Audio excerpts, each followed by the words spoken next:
Si Pilo Bibo.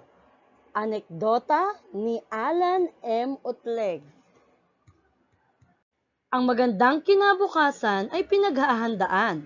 Ang pag-abot ng mga pangarap sa buhay ay bunga ng pagsisikap sa pag-aaral.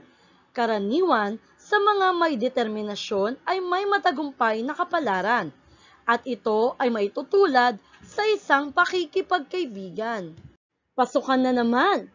Nag-uunahan ang mga mag-aaral na pumasok sa kani-kanilang silid-aralan. Sabik na sabik silang makitang muli ang mga dating kaibigan at makilalang lubos ang mga bagong kamag-aral. Samantala, may batang bihis na bihis.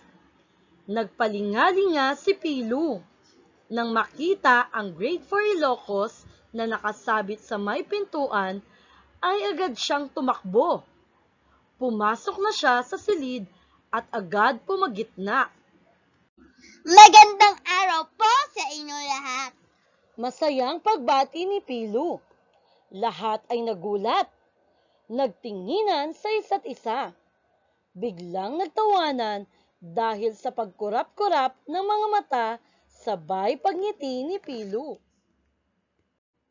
Kitang-kita ko na kayo ay nagulat sa aking pagdating. Ibig ko sanang ipakilala ang aking sarili dahil ako ay bago lamang sa inyong paaralan. Hindi kumibo ang mga mag-aaral sa grade 4 Ilocos.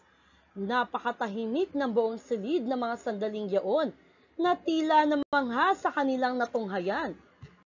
Muling nagsalita ang batang Bibo. Ako nga pala si Pilu, batang bibo at pala kaibigan.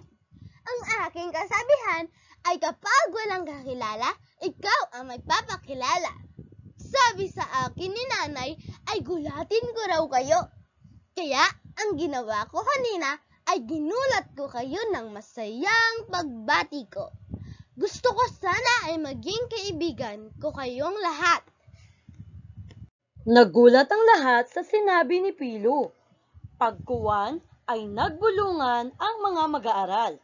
Habang naglalakad na patungo sa kanyang upuan, isa-isang kinamayan ni Pilu ang mga kamag-aral, sabay tinanong ang kani-kanilang mga pangalan. At dito nagtatapos ang kwentong Si Pilu ang Batang Bibo.